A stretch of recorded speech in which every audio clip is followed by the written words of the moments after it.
सुप्रभात विद्यार्थियों, कक्षा 10 के देवियों, अध्येताओं, शिष्ट बालिकाओं। यह तृतीय पाठ लिखा है इसमें, लेकिन चूँकि आपके सिलेबस में यह दूसरा पाठ है, क्योंकि पुस्तक मेरे पास है नहीं, इसलिए मैं इस पथ प्रदर्शक से ही आप लोगों को पढ़ा पाने में सक्षम हो पा रहा हूँ। वृक्षाणाम चेतनत्वम आपके सिलेबस में दूसरा यानी पद्य पीयूषम जो है, पद्य का भाग श्लोक वाला दूसरा लेसन है। वृक्षाणाम चेतनत्वम, वृक्ष की चेतनता, यानी वृक्षों में जो चेतनता होती है, वृक्षों की चेतनता। वृक्षाणाम चेतनत्वम, वृक्षाणाम षष्ठी विभक्ति का बहुवचन चेतनत्वम माने चेतनता, चेतनता, वृक्षों की चेतनता। अब वृक्षों में चेतनता है, इसमें बताते हैं गुरु भृगु अपने तमाम सारे शिष्यों में से अत्यंत प्रिय शिष्य जिसका नाम भारद्वाज जी है, भारद्वाज जी को समझाते हुए कहते हैं, प्रश्नोत्तरी में श्लोक हैं, कुछ श्लोक का प्रश्न किया गया है, कुछ श्लोक के माध्यम से वो प्रश्न किया है भारद्वाज जी ने अपने गुरु महर्षि भृगु से, और भृगु जी ने उसका उत्तर दिया है। पहले वो समझाते हुए कहते हैं, कुछ बात कहते हैं, तो जब उनको कुछ उत्कंठा होती है किसी बात को लेकर के, कुछ उनको संदेह होता है श्रीमद् भारद्वाज जी को, तो वो अपने गुरु भृगु से पूछते हैं और भृगु जी उनके शंका का निवारण करते हैं। तो पहले बता रहे हैं भृगु ऋषि, अमितानां महाशब्दो यान्ति भूतानि संभवम् ततस्तेषां महाभूत शब्दोऽयमुपपद्यते, शब्दोऽयमुपपद्यते, अमितानां महाशब्दो यान्ति भूतानि संभवम् ततः तेषां महाभूत शब्दोऽयमुपपद्यते, अमितानां, अमित यानी असीमित, अमितानां असीमितों के लिए, यानी असंख्य असीमित वस्तुओं के लिए, असीमित चीज़ों के लिए, महाशब्दो यान्ति, महाशब्द का प्रयोग होता है, जिनसे यानी जिनसे भूतानि संभवम, जिनसे भूतानि यानी भूतानि का भूत माने प्राणी, भूतम भूते भूतानि, भूतम माने मनुष्य, मनुष्य ना करके प्राणी मात्र की बात होती है। भूत में समस्त प्राणी आते हैं, चाहे वो कीड़े मकड़े हों, चाहे वो पशु हों, चाहे मनुष्य हों, सभी आते हैं, चाहे वो पेड़ पौधे ही क्यों ना हो, चराचर समस्त जो इस सृष्टि का अंग है, सभी लोग इस भूतानि में आते हैं। तो भूतानि चराचर जो संसार है, चलने वाला और कुछ ना चलने वाला, अचल और चल संसार। तो अमितानाम असीमित, असीमितों के लिए, असीमित चीज़ों के लिए महाशब्द का प्रयोग होता है। जब बहुत ज़्यादा होता है तो मूर्ख है तो महामूर्ख, तो यानी मूर्खता की असीमितता होने के कारण महामूर्ख शब्द यूज होता है। तो महाशब्द अमितानाम असीमितों के लिए, महाशब्दो यान्ति, असीमित के शब्द, असीमित के लिए यानी असीमित वस्तु चीज़ों के लिए ही, असीमित भाव के लिए ही महाशब्द का प्रयोग होता है, जिससे भूतानि समस्त प्राणी संभवम उत्पन्न होते हैं, जिससे समस्त प्राणियों का आविष्कार होता है, जिनसे समस्त प्राणी उत्पन्न होते हैं, हुए हैं। ततः उस कारण से, ततः उसी कारण से, तेषाम उनके लिए, ततः यानी ततः उसी कारण से, तेषाम उनके लिए, अर्थात उन वस्तुओं के लिए, उन चीज़ों के लिए महाभूत शब्द उपपद्यते, महाभूत शब्द सार्थक है। उपपद्यते माने सार्थक है, महाभूत शब्द का प्रयोग सर्वथा उचित है। अब यहाँ पर क्या, अमितानाम महाशब्दो यान्ति, अमितानाम असीमित चीज़ों के लिए, वस्तुओं के लिए, जो सीमा से परे हो, ऐसे चीज़ों के लिए महाशब्द का प्रयोग होता है। और इन्हीं और भूतानि संभवम, और इन्हीं असीमित महाभूतों से प्राण भूतानि समस्त प्राणी संभवम, और इन्हीं से, इन्हीं असीमित वस्तुओं वाले चीज़ों से, असीमित भाव वाले चीज़ों से ही भूतानि माने समस्त प्राणी संभवम उत्पन्न हुए हैं, उत्पन्न होते हैं।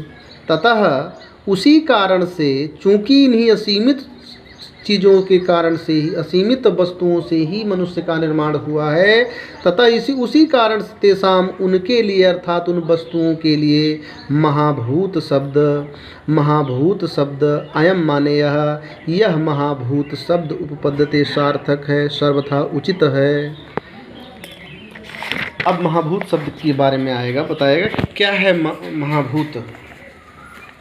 चले देखें यहाँ पर दूसरा श्लोक है, चेष्टा वायु खमाकाशम ऊष्माग्नि सलिलम द्रवः पृथ्वी चात्र संघातः शरीरम पांच भौतिकम। चेष्टा वायु, चेष्टा का मतलब गतिशीलता होता है। चेष्टा वायु, चेष्टा यानी अत्र माने इसमें, अर्थात इस शरीर में, अत्र शरीरम, अत्र माने इसमें अर्थात इस शरीर में जो चेष्टा है अर्थात गतिशील। चेष्टा वायु अच्छा, अत्र माने इसमें अर्थात इस शरीर में चेष्टा यानी जो गतिशीलता है, मूवमेंट है, उसी मूवमेंट में वायु विद्यमान है। चेष्टा वायु, चेष्टा यानी अत्र इस शरीर में।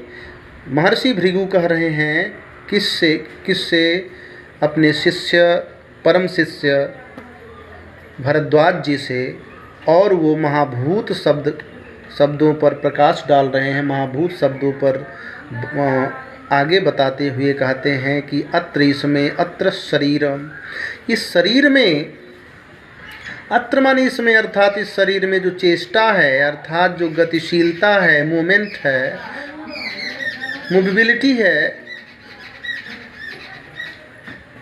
उसी में वायु विद्यमान है, वही वायु है।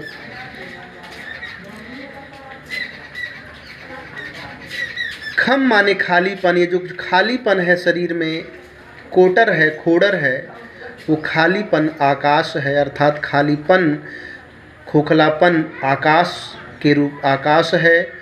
ऊष्माग्नि, ये जो ऊष्मा है शरीर में, गर्मी है, हॉटनेस है, ये हॉटनेस यानी ऊष्मा ही क्या है, अग्नि है।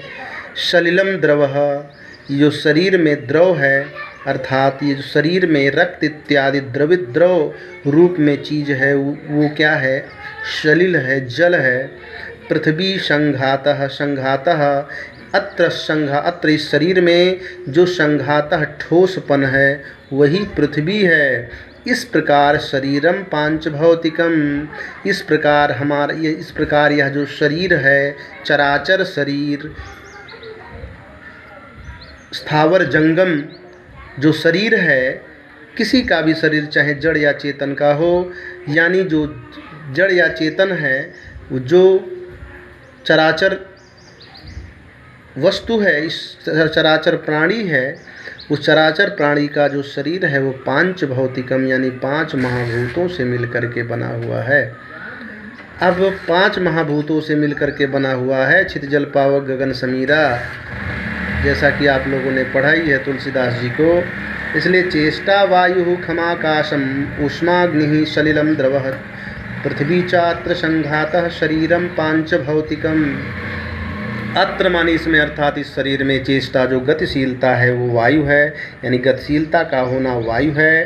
खम आकाशम, खम यानी जो खालीपन है, खोखलापन है, कोटर है शरीर में, खोडर, वो आकाशम आकाश है। ऊष्माग्नि जो शरीर में ऊष्मा है, गर्मी है, हॉटनेस है, वो क्या है, अग्नि है। और सलिलम द्रव, द्रव के रूप में जो द्रव्य विद्यमान है इस शरीर में वो द्रव्य क्या है, सलिल है, जल है। संघातः जो ठोसपन है शरीर में, मांस इत्यादि हड्डी इत्यादि जो ठोसपन है वो पृथ्वी है। इस प्रकार शरीरम पांच भौतिकम, इस प्रकार चराचर प्राणी का यानी समस्त प्राणियों का जो शरीर है वो पांच महाभौतिक है, 5 महाभूतों से मिलकर के बना हुआ है। फिर हम आते हैं तीसरे श्लोक पर। इत्येतैः